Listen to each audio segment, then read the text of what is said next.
Thanks for tuning in to the Drive On podcast, where we're focused on giving hope and strength to the entire military community.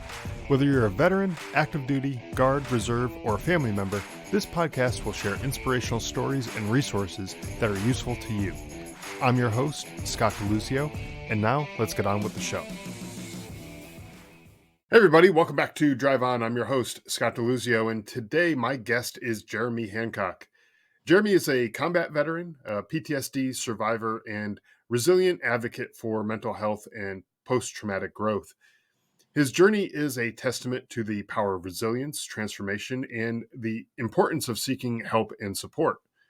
So from battling with PTSD and suicidal ideation to finding hope, healing, and a new sense of purpose, Jeremy has faced numerous challenges head-on and emerged stronger on the other side. And in this episode, we'll discuss Jeremy's experiences, the obstacles he overcame, and the advice he has to offer other veterans who may be in a similar situation.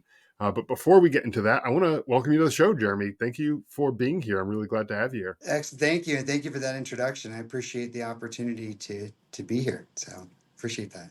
Yeah, you bet. Yeah, absolutely. So let's kind of maybe take a step back and talk about your time in the Army. You were a combat veteran, served in the Army. We're talking a little bit about one of the deployments on that you were on before we started recording here. Tell us a little bit about your experiences in the Army and how those experiences during and after your service contributed to kind of some of the struggles that you may have had. Sure. Yeah. Like for me, where to start? I tried to join. I'll start by saying I tried to join in 1999 right out of high school. So I was 18 years old and they wouldn't take me. I got to MEPS and like a couple years before that, I had an incident where I fell asleep at the wheel, crashed a car. And they just didn't believe me that I fell asleep, and they had marked it on my record as a possible seizure or something to that effect. Anyway, MEPS threw me out. They're like, come back in 5 years without having a seizure. And I was like, I went 18 without a seizure. I can go 5 more, right? So I didn't join until I was a little older. I was 23. I went back exactly 5 years later in 2004 and joined. And, as we know, like everything changed from 1999 to 2004, right? Like Right. everything. So Everything. Yeah. right. There wasn't anything going on in 99 when I tried to join, but in 2004, they'll take anybody. So, so I hit my 20 years this year. I'll hit 20 years as a reservist. But as a reservist, when I was at the 6-year mark, I accumulated 49 months of active duty time. Right. And that was Oh, wow. almost 3 years in Afghanistan, a year at language school. My civilian side was just shot. And I remember my wife being like, I thought this was just going to be 1 weekend a month, 2 weeks out of the year. I was like, I did too, but I was dumb to think that because we've got like full-fledged two-faced war right now. And so, right after I joined, I right away was on that deployment with, guys that from Connecticut National Guard, and which is crazy because we didn't know that about each other when we met. So, Right. but yeah, so and then I'm back again. But to me, it was more just the op tempo. I never got really time to process.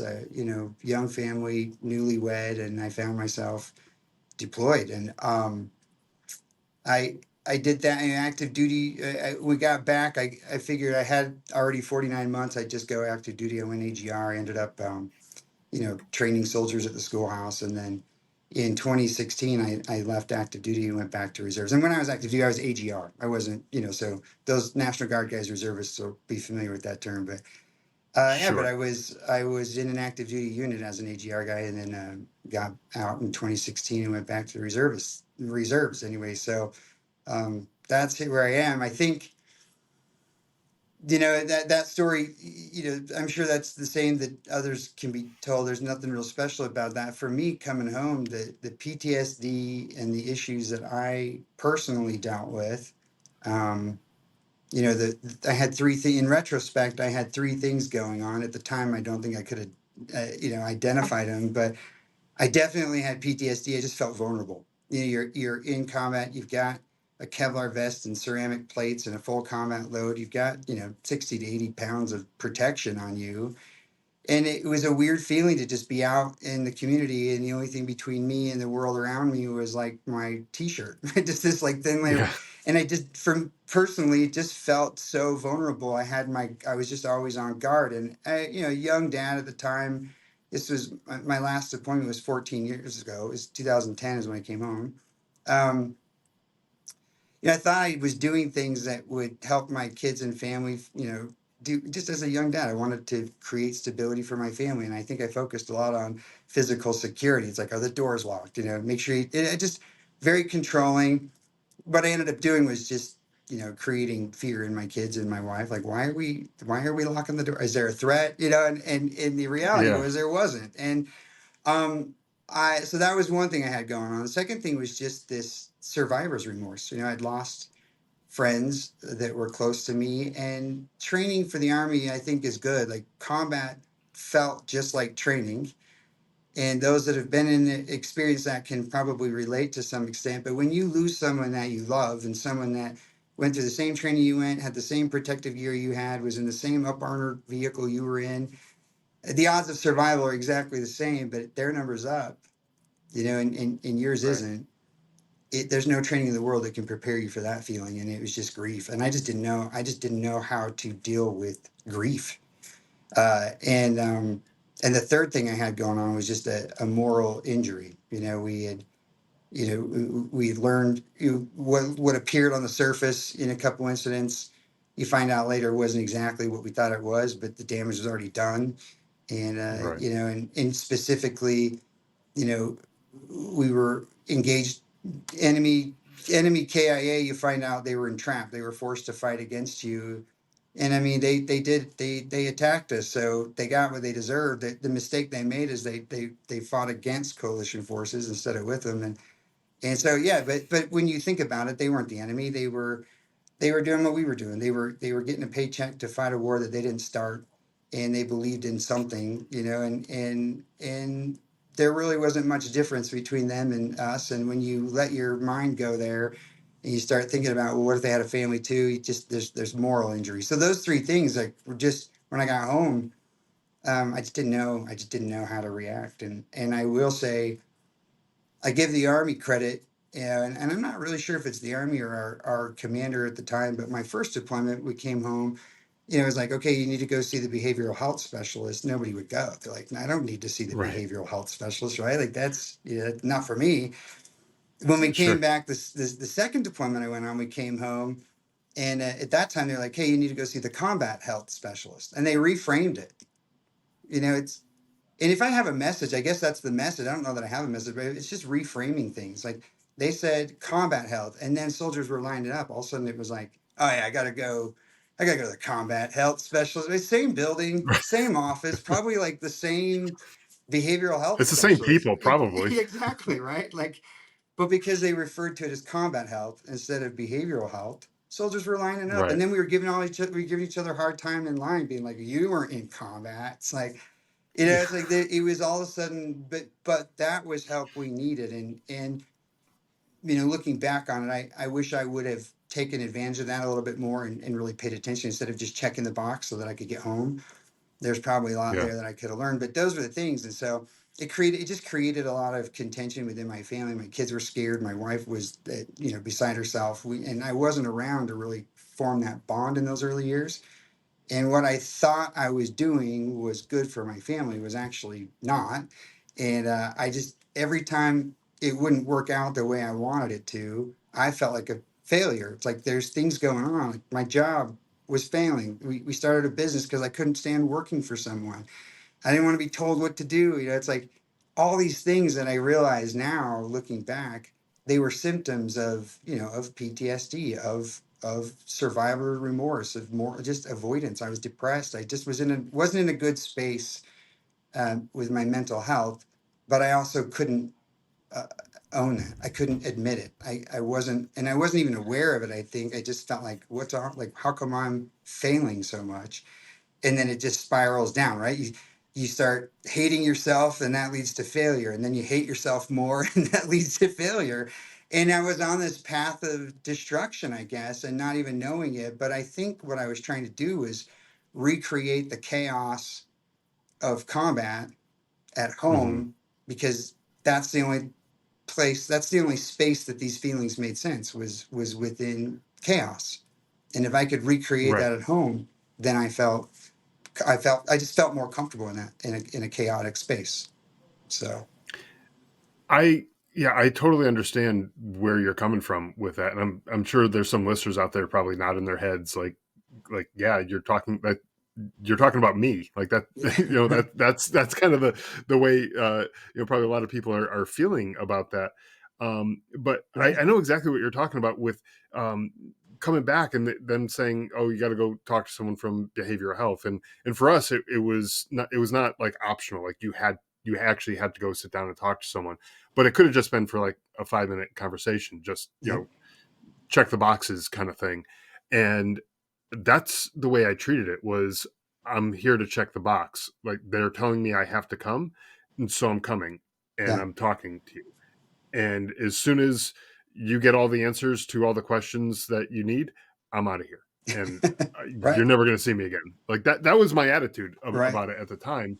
Um, 'Cause I didn't want to talk to somebody. I didn't want to like open up and share all the emotions and stuff that I still at the time I still had no idea what was going on in my head anyways. And Right. how am I going to open up and uh, tell somebody else about that kind of stuff when I don't even know what's going on? And so I was like, yeah, let's just check these boxes and get me back home because I don't want to be here right now. Um, and Right. and I've talked to other veterans who had the same exact mindset. They're like, "This is stupid. I don't want to be here." But in hindsight, I wish I opened up. I wish said everything and said, "Hey, there's some red flags going on, and I need some help. I need to talk to somebody because something's not right." Totally Um, agree. And the other thing you have going, and this is along the same line, I wish I would have seen the value in talking to someone at Combat Health that wasn't part of my day-to-day circle, because yeah, I could be more open. The other problem that you can probably relate to, and a lot of the listeners can, is that you don't necessarily want to talk to those that are closest to you, because there's always a chance you can go back. Like, the war wasn't over. Last thing I wanted to do was yeah, tell my family and friends how awful my experience was, and then have to go back. And right, right. And so it was like, and then I just didn't want to be seen as attention seeking, or needing anything. It was what, for whatever reason, I would wake up and like, what does the world need from me today? And I was never asked the question like, what do I need? It was always like, yeah, what does the world need from me today? And then I was just resentful of everything that was needed of me. It's like, but that's because I was ignoring myself, and not paying attention to what was going on, until things got to a real dangerous, unsafe place. Right. And that's right, when, right. yeah. So Yeah, and to your point, it's like I need to be a soldier. And if I go and admit that there's something wrong, there's a chance I may not be a soldier. And I need to be able to do my job. And so I go and raise those red flags. They may say, "Hey, well, we're going to take you off, whatever your duty was. You're not going yeah. to do that anymore." And we're not going to give we're not going to give you guns, and we're not going to give you all this other stuff that could be a problem if Right. you're dealing with mental health issues. And that's kind of the thought that goes through a lot of people's minds. And so it's like, well, I'm not going to go raise those red flags because I don't want to lose my job. I don't want to not be a soldier. Like that's who I am, and that's what I want to continue to be. um and so I'll just soldier on and deal with it, Yeah. and not not worry about what's going on with me. I'll just figure out how to do whatever it is that they're asking me to do, whatever my job is. Yeah. And yeah, I may be angry and disgruntled and whatever while I'm doing it, but I'll still figure out a way to do it. Right, and um not only are you and angry, just but we're almost taught that that's how you have to be, especially when you start getting up in rank as an enlisted soldier. It's like being angry and yeah, disgruntled is part of the job, right? It's like you just, right, but why is it? It's because we haven't created that space where we can talk about it. And the reality is, I feel like, when you're in combat, and you're really in the thick of it day to day, you don't really have time to take the knee then. But the conversation is, when is it taking a knee, and when is it quitting? When is it taking a knee, and when is it like being a being a soul like minimum standard. I like am I a piece of shit or am I taking a knee? Right? Like am I a Right, polished right, turd? You've heard the phrase like a turd and a polished turd. It's like, what if I'm not a turd at all? What if I'm just taking a knee for a little bit and I really just can't handle it? And we're home now. This is time for me to recover so we can go back yeah, out again. Like, why is it such why isn't anybody willing to just like, why do people want to soldier on and they don't want to, why isn't talking about that issue and taking a minute to get yourself right not considered soldiering on? And the reality is it's right. because like you don't have time for it when you're actually doing what you trained to do. But when you're home and you're just in training, that should be part of it. So It should be, yeah, and the thing is, and I hope everybody can understand this and wrap their head around this, is that everybody's level of uh, tolerance, let's just say, for the stresses of the job or stresses of combat, the traumas that you might see, everyone's tolerance level is going to be different. You're not. yeah, It's not like there's a baseline. It's like everybody can, tolerate up to this amount, and if you tolerate anything less than that, you're a piece of shit.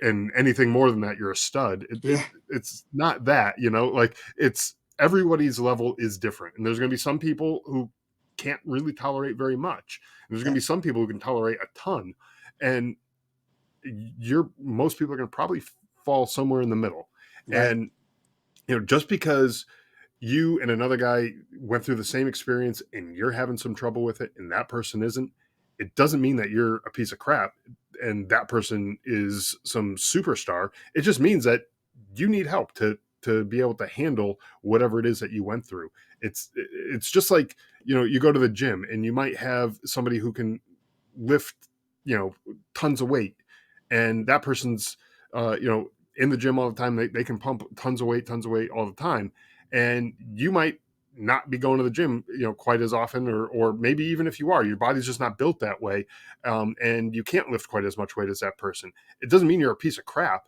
It right. just means you can't lift as much weight as that person. you Y- know um yeah, yeah, and you get help when you need it too. You get a trainer, you get someone spotting you when you're trying to push past that, but you have help. You're not trying to do it all on your own.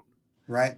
You're exactly right. And I think not only is like our tolerance level different, but you get in this habit of operating in a very stressful and frankly fear, like it's scary, right? Like there's always Yeah, that fear that something could go wrong, you could lose, you could not be victorious on the battlefield. It's like basically we're taught that if it ever boils down to you or the other guy, you're going to make damn sure it's the other guy and then never look back, sure. right? So and that goes on a lot. I mean, and I'm not talking just combat. I mean, unfortunately, even the culture of the army, sometimes you're just like, not my job. I'm going to leave that. Like we're taught to always be like,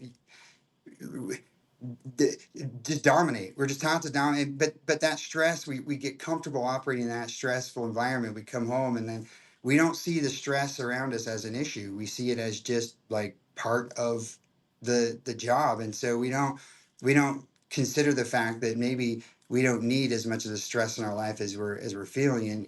And so things start to crumble, right? Marriages fail, Yeah, families break up, people, we lose friends, we lose jobs. It's like, at what point do we stop and be like, wait, like this is not necessarily this. A lot of this isn't necessary. This is unnecessary drama and stress in my life. If I would just have the conversation about not, and part of the reason is we don't know what to say. Like I know for me, I had no idea what was going on. I just knew something wasn't right. And so if you were to say, hey, is everything okay? I'd be like, no, and I couldn't tell you anything more than no. It's like, right. what is it that's bothering you? I have no idea, but I can't get along with anyone, right? And except for the toxic people in my life, that like our relationship is based on just like banter, ball, but like none of it's healthy, but it's fun, it's exciting, it's engaging, and I get by. But the reality is, anything that requires an ounce of emotion or presence, not my thing.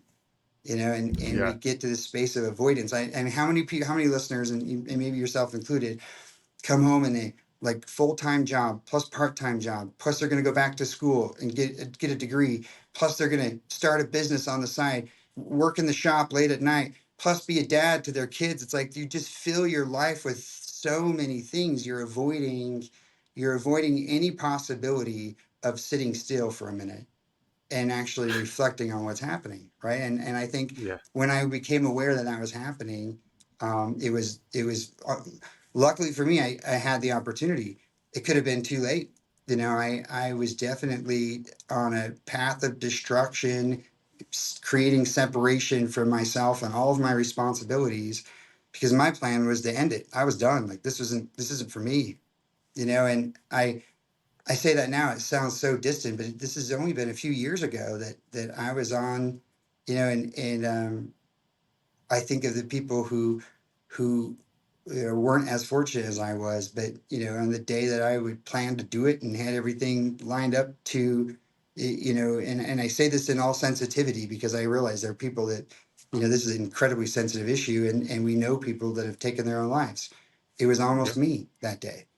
But for whatever reason, I picked up the phone and called the VA hotline instead of picked up the gun, right? And it sounds maybe a little bit harsh, but the reality is, as soon as I called them, they had in Utah, where I was at the time, they had with a quick reaction force for the VA. These are just volunteers.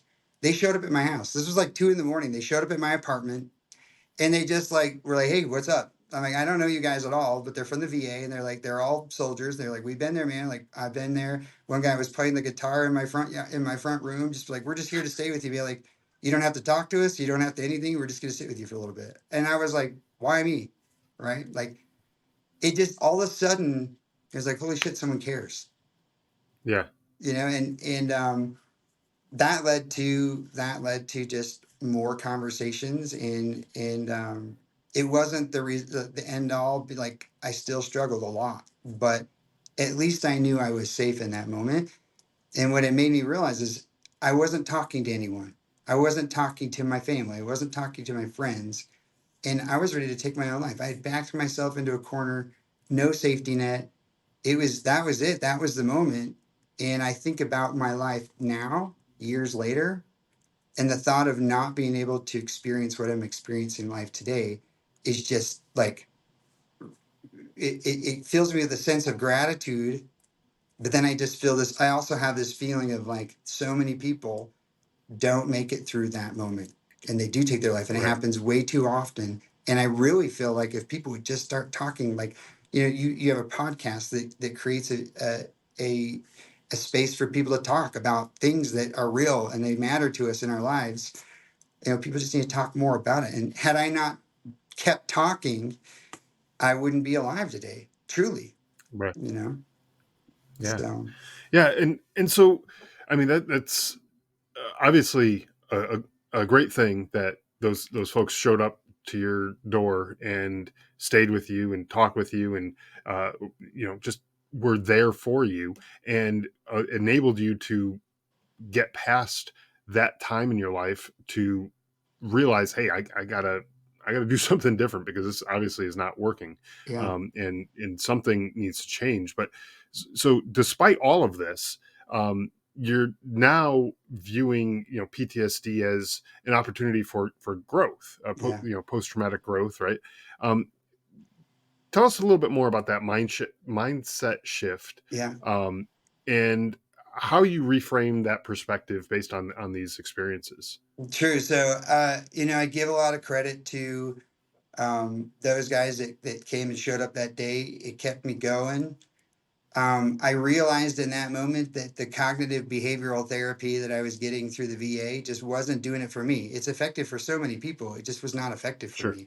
The idea of like identifying a trigger and then learning to slow your response to that trigger to give yourself enough time to recognize that it's a trigger and then decide how you're going to it just didn't work for me. If I felt a trigger, like I couldn't get that. Like it just didn't resonate, and I kept going over and over again. So I give a lot of credit to those guys showing up. They kept me alive. It made me realize that what I was doing wasn't working and I needed something new. I started researching, and I found a ketamine clinic in Salt Lake City. And it was, and I had learned a little bit about ketamine. just as a psychedelic and just as a treatment for depression. And I thought I'd look into it. Well, right away, it was beyond my reach financially. Like it was just more than I could afford. And I was like, this, that's, but I was curious about it. So I just kept looking. I went and sat down with them. I listened to their spiel about ketamine and what it does. And I was intrigued. I really wanted that. So it became something like that became the first step of like, okay, I've got something to work toward that's for me. It's not Hmm. a requirement of the world, or it's not the burden of life. Like this is something specific for me. And suddenly I was like, okay, wait, if I can do this. And then fortunately a year later, I guess it was almost 2 years later, there was a program and where they were a nonprofit organization was doing some research, and they were going to sponsor a couple veterans to go through this ketamine treatment. And I was again fortunate enough to, and had I taken my life, I wouldn't have had that opportunity, right? So Right. fortunate enough to get selected as one of those sponsors, and they paid for the ketamine treatment. And that the thing about ketamine that was so effective, two things. One, the first, like I'd never, like I grew up in Utah in a very Mormon family. Like I'd never touched anything. Like there were like I'd never experienced anything like that feeling of ketamine. But it immediately, like I'm sitting on this, this comfortable chair. They give me this shot of ketamine, and within a few minutes, I all of a sudden could like feel my foot in my shoe and like in my sock, and I could feel the collar against my neck. I could feel my tongue against the back of my teeth, like things that if I focus on right now, I can feel. But I was aware of it like all at once. And Hmm. then but it was feelings, and then that just kept progressing into where my brain was just like firing on all cylinders, and it just kept going to where I was also aware of like my emotions, and then it just to the point where it was like complete disassociation, and I was in all reality, like in my perceived reality, I'm like floating through space and like doing like a psychedelic trip, right? A journey. And there's, to me, like first of all, I didn't realize what that would do for me. But what that did is it made me I suddenly became aware that my perception of reality, just like my is limited to my five senses. And what I perceive is reality is really not like like there are other things going on in the world around me, in the universe around me that I'm unaware of. And Hmm. I'm only aware of what is happening in those like within my five senses. And then all of a sudden I'm having this experience where it felt real as anything else I've ever experienced, where I'm like flying through space and I'm encountering things that aren't real, but they felt so real to me. And I can still describe it as if it were a real thing that happened, but it wasn't. I was sitting on a couch. It was a psychedelic journey, right? But when I got Sure. back from that little journey, everything felt new. And all of a sudden I was like, wait a minute, if I can create that, if my brain has the ability to create that and it felt so real, but I know it's not real, what else am I hanging on to that feels real that's not real? And it was like light bulbs going on. And I was like, I'm dragging all these nets from combat with me, and I'm telling myself a story, and I'm creating this feeling of like need to keep my guard up because there's a threat, but there's not a real threat. I'm creating that in my head, and it's not real. And all of a sudden I was just able Right. to let go of things. And it was amazing how once I could see the power of my brain to create a scenario that wasn't real, how easy it was for me to let go of these things that I was holding on to that weren't real. The feeling of like I'd be better off dead, not real. It wasn't true, but I believed it. The second thing ketamine does is, and I didn't know this, but at the time I know it now, it increases the plasticity of your brain. So there's a physiological effect, and when you get into the science of it, we have these dendrite ends in our brain that release all the happy chemicals, dopamine and other chemicals. When you're under a lot of stress, especially for a long period of time, cortisol and other things get in your body that just wreak havoc on your body. But one of the things that stress does is it frays the ends of those dendrite uh, endings.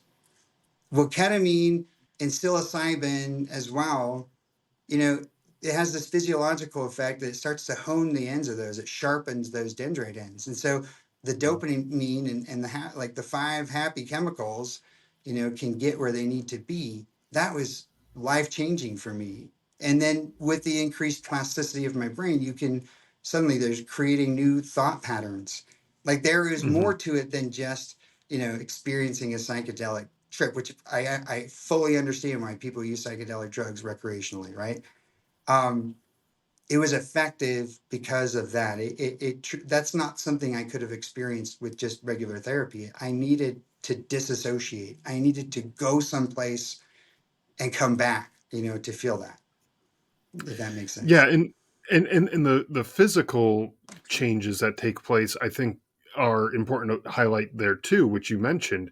But when your brain has been under so much stress for all these years and dealing with these untrue thoughts that you're basically telling yourself, that you know you're saying like you hated yourself and thought you were better off dead, and all these things that were just not true. I mean, yeah, maybe you felt like you hated yourself, but for untrue reasons, right? Hmm. And then like your brain just didn't have the ability to create those new pathways to Right. you know uh, form new thoughts. And so the way some of these neural pathways have been described to me in the past is kind of like, you start off with like a little stream that's kind of going through the countryside or whatever, and it's just like this small little thing, a little bit of water. Then you start getting a lot more water, and it really digs it in, and it gets deeper and deeper and deeper, and it's harder to move that stream the deeper it is. When it Right. starts to get a whole lot deeper, it's really a lot more difficult. And so that's kind of what's happening in your brain, is it's getting kind of dug in. Yeah. um, it's basically, put in the military terms, it's entrenching itself in your brain, and it's there, and it doesn't want to go anywhere. It's there. Yeah. um, and so what you're basically trying to do is kind of just rewire that, and allow that stream to kind of branch off and find a new thought pattern that maybe is a little bit more positive than the old one, and hopefully eventually redirect all of the water, if you will, from that stream to the new thought pattern that's better, a better thought pattern than what you had been thinking previously. And Yeah. you can't do that when it's so deeply entrenched, the way that it was.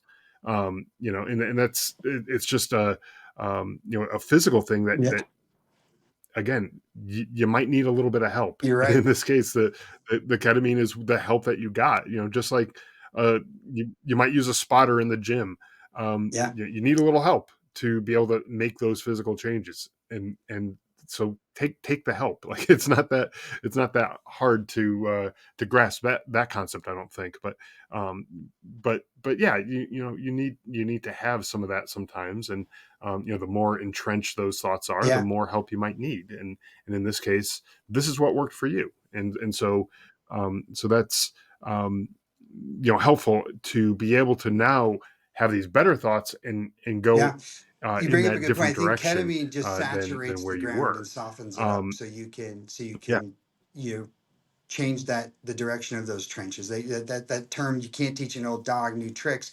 It's because of what you're talking. Those neural pathways are so deeply entrenched. And I'm not a professional, but I know that's a fact. And when you can saturate that ground and soften it up a little bit, it's amazing how quickly you can retrench new pathways. And I would say, having experienced it myself, it's not something you do on your own. I would, it just having someone there as a Mhm. guide, because a lot of times what this does, and those with more experience could probably attest to this, but for me, whatever mood I was feeling when I went in for this, and I've had now, just over a dozen different, probably closer to 20 ketamine sessions, or since 2019. January 2019 is when I had my first one.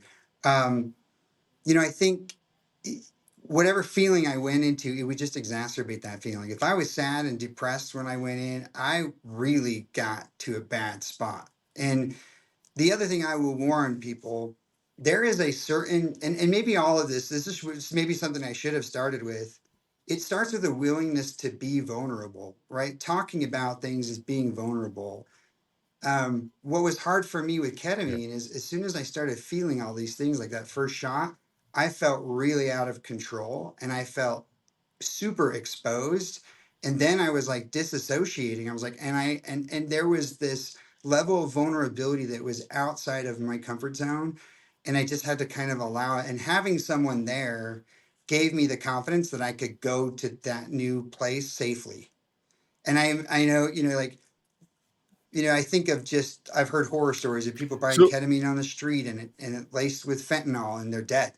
Right. So like I just wouldn't ever try to do anything like even growing mushroom yeah. psilocybin. Like I just wouldn't try it on your own. I make sure there is someone there with you that is a professional and do it through a clinic. And the reality is when things come in question at some point, fingers crossed, the VA or somewhere at some point they start allowing this type of treatment through the VA. If those that have done it professional have documented clinical accounts that we can provide and say, hey, look, this was our experience, and so the other reason why you were professional is it helps everyone when you do it properly. So yeah. Yeah, exactly. Because you start hearing the horror stories of people who are doing it on, using the street drugs and things like that, where that's obviously not the direction you want to go, and you end up having, Right, like you said, people who get stuff that's laced with something else, and they take the wrong dose, and right, that's they end up dead, and exactly that kind of defeats the whole purpose of the whole thing, right? And so, while you're going through this, you said, obviously do it with someone, do it with a professional. Is there a therapy component, like a talk therapy component that goes along with this? Or is it um, the drugs, the treatment with the medicine good question. So first, for me, the and then first time I did it a with talk this therapy ketamine component? How clinic, does it that was just work? the ketamine, and then it was like, have a nice day, and I went home. But I had a therapist that would walk through as things advance, that treatment advanced too. And there's programs now that you can do ketamine therapy at home, with a sponsor. There's a guide there with you. The therapy part is important, especially with ketamine. When you have that increased plasticity, that's where affirmations start carving new pathways. So if you can work with a therapist that can help identify these issues that you're working on, that's when it becomes opportunities for growth. For example, I wanted to go to the Fourth of July, and Fourth of July for me, like Okay. fireworks celebration. I was never, for whatever reason, we've decided to celebrate with fireworks that sound just like small arms fire, and so I get it if people I was never the type that would like react to it. I was always cognizant of the fact that it was fireworks. But what they would do is I'd just get depressed. I'd hear small arms fire. That's what, and it would remind me of, I hear fireworks, it would remind me of small arms fire. And then the reel would go in my, Yeah. the like pushing play on the film in my mind. And I would just remember all these horrible experiences. I would get depressed. And so fireworks were something I couldn't do. But I like, again, I was like, but why? That's something I enjoy. Hmm. It's something I enjoyed growing up. I have positive family memories. I want to be able to take my kids and do that. So I was like, you know what? This year I'm going to do fireworks. I'm going to go to the 4th of July and I'm going to, and when things start to feel, I'm going to shift my thinking. I'm going to, divert my thoughts from those, and I'm going to create new memories. I'm going to create positive experiences with my kids and my family, and I'm going to let them know, hey, if I start to feel weird, I might have to take a break, put on my noise canceling headphones or something, or go sit in the car or whatever, but I'm going to come back because I didn't want to abort, right? It was exposure therapy. And this was advice from a therapist, like, hey, let's work on Yeah. exposure therapy, let's work on creating new memories with these things. And so all this trauma that I experienced, it just became opportunities to grow. And then all of a sudden you feel like you're winning. It's like, hey, I did it. I went to the 4th of July. And it wasn't ideal. Like I really, it was not a pleasant experience for Yeah. me. But I made sure that unpleasant experience I was having was just for me. I didn't share it I didn't let the world know that I was, you know, struggling, I just threw on my noise canceling headsets for a little bit, relaxed a little bit, did my own affirmations, and I got through it. And it was a win. And you come away, you're like, dang, I just did that. Now, what's the next thing? I was in the gym and you talked about, the guys that can lift heavy weights. I was asking a buddy, he can lift a lot more than me. And he's like, I just channel my self-hatred into my workout. And I was like, okay, that's like really a depressing and like dark thing, but I get it. Like, why not channel your self-hatred into growth? And he was being a little That's facetious, right. but not totally facetious. Like, he abused himself in the gym. Like, that was punishment. But what did he do? He took Yeah. something that was traumatic and he was turning it into a growth opportunity, in a little different way. But those things started to click for me. And then it just became like, okay, what's the next thing I can tackle that has been a struggle? My marriage was over. I was divorced. Like, it was not going to get fixed. Kids were scarred for life, right? God bless them. That's what can I do to show up in those spaces and just turn it into growth? Like, why am I going to continue down, like, identify as a victim of trauma, or am I going to look at it as an opportunity to say, hey, not everybody gets an opportunity to benchmark their progress like this. I can. So what can I do next? Keep a job for more than a year, Yeah. right? Like, Right. not get into an argument, be calm with my kids. Like, the list goes on and on. The things that create drama, not wanting to be around people, not being willing to be vulnerable. Vulnerability is a weird thing. It creates trust in people, but it also, it's just exposure, right? And I sometimes I had to ask myself, but sorry, sometimes I have to ask myself, like, is it the person that I don't trust, or is it myself that I don't trust? Do I not trust myself to set a boundary with this person? And that's why I can't be vulnerable. It's not because I don't trust them. I don't know them. Like, I'm not expected to trust somebody I don't Right. know. Do I trust myself to say, hey, I'm going to put a boundary down? I'm going to say, we're not going there. Or, hey, I don't want you coming to my house at all hours of the night, right? Like, whatever. Sure. I had a neighbor that would just come knock on the door. Hey, neighbor. It's like, I thank you for being neighborly.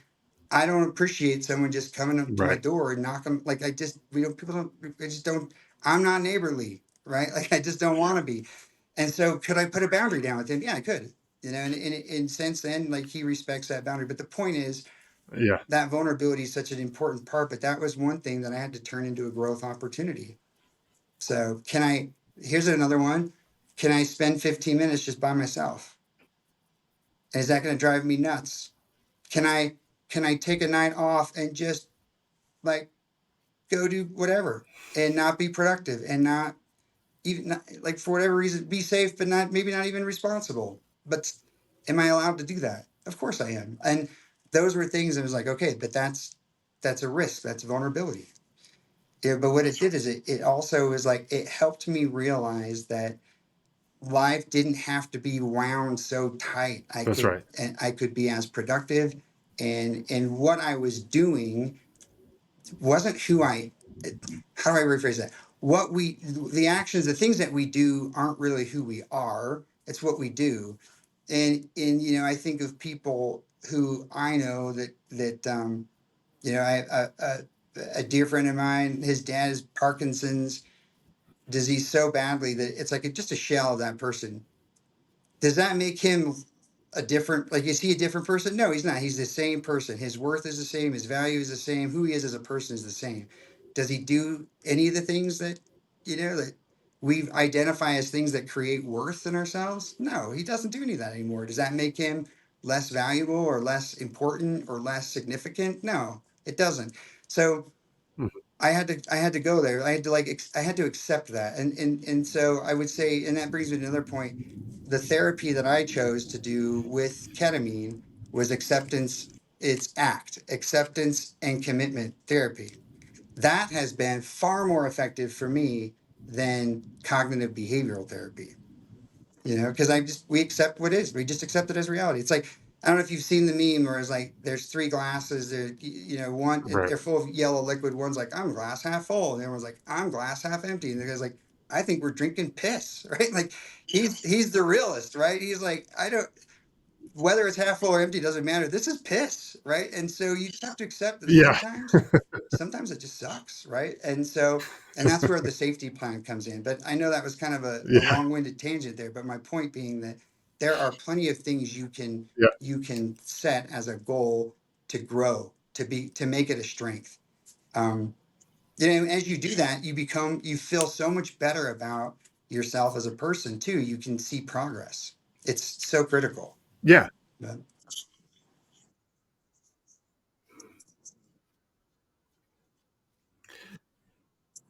Absolutely. And you just mentioned a safety plan, and I know we kind of have yep. a hard stop coming up here in a little bit, but Yeah, so I give could you 100% credit to quickly the VA tell us a little bit hotline for about my safety plan. the safety When I plan called the and VA what you mean by hotline, that, and not kind of only did what they that send a quick entails? reaction force to my house, but I was on the phone with a behavioral health specialist. She was as cool, like just easy to talk to, non-judgmental, and right there in the moment, we started a safety plan. So my safety plan, first thing on my safety plan, when I start feeling the suicidal ideation or depression, or I can feel myself going down that road, and you can kind of when and I just can't shake the thought, you know, first thing I do, I jump in a cold shower. That's on my safety plan, right? You cannot, it's impossible to think of anything but that cold shower if you're in Hmm. a cold shower. So those that haven't done it, it's the, whatever, if you can't get your mind off of something, jump in a cold shower if it's available. If that's not available, my brother has agreed to be a safety line. One of my good friends and soldier buddies, Robert, he's agreed to be my safety line. And when I call them, so that's plan B. If I can't jump in a cold shower, I'll give my brother a call, or I'll give Robert a call, and it's a diversion tactic. They know that we're not. I'm not calling them to talk about suicide. I'm not calling them to talk about. I'm just calling them to get my mind off of whatever rabbit hole I'm going down. Okay. They know that. And sometimes I've called them and they didn't even know I called them as a safety plan. They just thought I was calling to say hi. And I encourage you, if you have that in your safety plan, call the Got it. people Yeah. regularly so that every time you call, they don't think it's like, oh no, here we go again, right? Call them regularly. Call them when you're not in need of intervention or diversion, so that when you do call, it doesn't trigger Sure. in them, right? The other part of my safety plan is that I have to give them a copy of it so they're aware of it. They hold me accountable.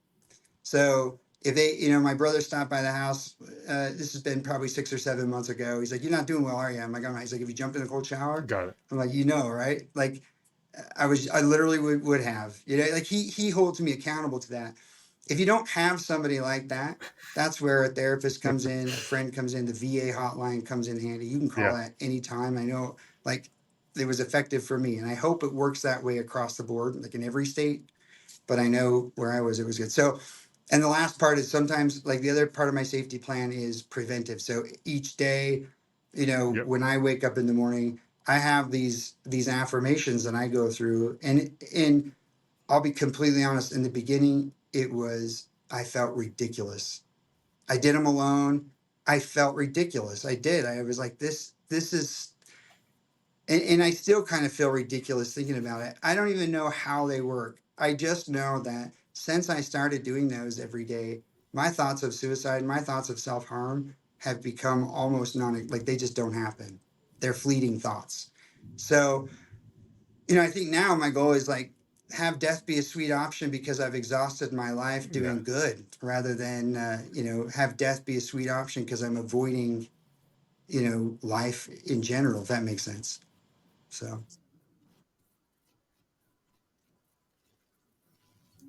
Sure. Yeah, and to your point about like what how does that how do those affirmations actually work?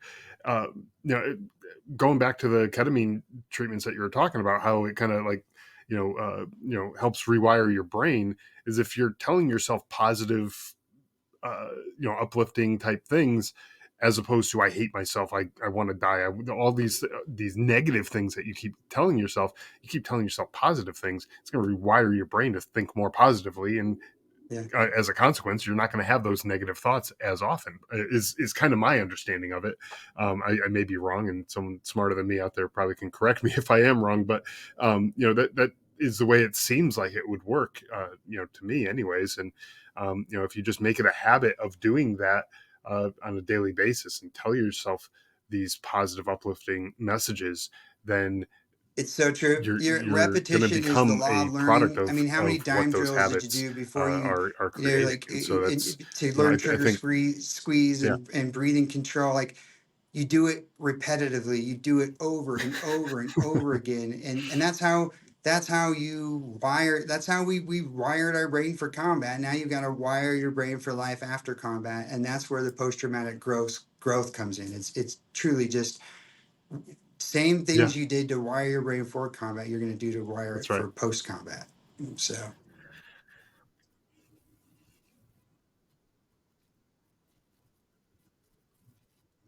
Exactly. And for the folks who are out there and like, well, I want to be prepared in case, World War III breaks out or some stupid shit like that, whatever.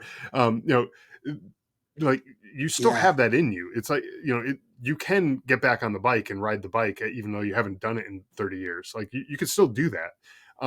So you don't need to be constantly hyper vigilant on alert 100% of the time when you're walking through Walmart. Well, maybe Walmart, but when you're walking through the grocery store, you don't have to be yeah, 100% on alert all the time. um, you can let your guard down just a bit and realize that we're in a pretty damn safe place. Like we don't have IEDs going off on the street. Last I right. checked, there really haven't been any IEDs going off. There's no Right. Your snipers level hiding of out readiness uh you know should. I didn't mean to cut you off. in I'm sorry, but you're exactly most right. Like places around the your world here. level of Like readiness we're should okay. match Like your environment. we don't have It's to worry about those situational things. awareness. That's what it is. It's Yeah, you no, go ahead. got to be aware of like what's happening around you, and then you match it's not complacency, That's right. it's escalating to match the environment around you. And when you're in a safe environment, you don't have to be amped up, so I will say too, just start where you are. Don't try to There go you go. back and correct. That's not post traumatic growth. Be aware of this, and ketamine will That's help right. you be aware. Like you become so aware, like aware of awful things that you can't fix and No, repair either. And that's where the acceptance and commitment therapy comes in. You've got to just accept that the damage that's right. is done. Don't try to go back and repair. Just move forward and start where you are and move forward. There you go. Yeah. Well, before we wrap up this Yeah. episode, I want to do a short little segment here. I like to always end an episode with a little bit of humor. A lot of times we talk about some kind of heavy, dark, topics, and I like to put a little smile on people's faces, um, uh, before the end of the episode. And so Yeah. this segment is called "Is It Service Connected?" And I do that with the veterans because it usually gets a laugh when when I bring up just the topic of it, and it's usually watching either U.S. service member or someone from another service sometimes because that's just the videos I can find, doing something stupid, and then we talk about would that be service connected if that was an injury that they had during their service. So I'm going to bring up this video real quick for you to take a look at so we can watch it together. And it looks like it's for the audio listeners. I'll try to describe it as best I can. It looks like a soldier. Doesn't look like a U.S. soldier. It looks like someone from somewhere else. I don't know. It's kneeling in the woods. And I'm going to click play here and see what happens. And he's banging a stick on the ground and flinching as he looks away. Can only imagine what's. Oh yeah. So he's trying to disarm, some sort of it, some sort of it was mine or something effective. in the ground that he found by banging a stick at it. Um, that's stupid. Uh, like it was Yeah. effective Yeah. because it happened to be a small enough thing that I mean the stick that he was holding couldn't have been more Yeah. than what 5 or 6 feet long. So I mean Yeah. that's about how far plus maybe his arm length. That's about how far he was from this thing. So um, that was stupid. Like, don't like anyone watching, don't do that. Um, but yeah, if I don't know, I guess if Well, he was to get some shrapnel that's or not how something the in his story's face, told when he's I guess applying for I the guess maybe to that get would a be service service connected. connected. So Although yeah, they do tell you not to that's do the that. reality. Yeah. Yeah. Yeah, he Yeah, successfully disarmed a bomb yeah, and right, saved his whole exactly. squad. Yeah, So, yeah. that video is getting lost, when he's applying for that. So, wow. Exactly, yeah, he was a hero.